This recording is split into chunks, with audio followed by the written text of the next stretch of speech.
எருமையின் பெருமை பேசும் சங்க இலக்கியம். மேய்க்கிறது எருமை, அதுல என்ன பெருமை என இப்பொழுது நாம் விளையாட்டாக சொல்லிக் கொண்டிருக்கிறோம். ஆனால் சங்க இலக்கியங்கள் எருமையை பெருமையாகவே பேசுகின்றன.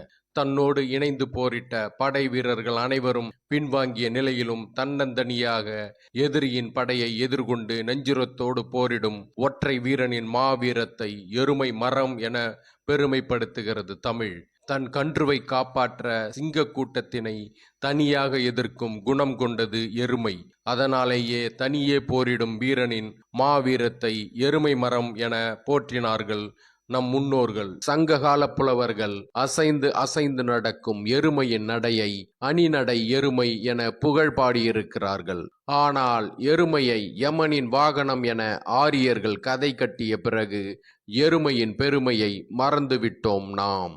தமிழதிகாரம் இது உலகத்தின் முதலதிகாரம்.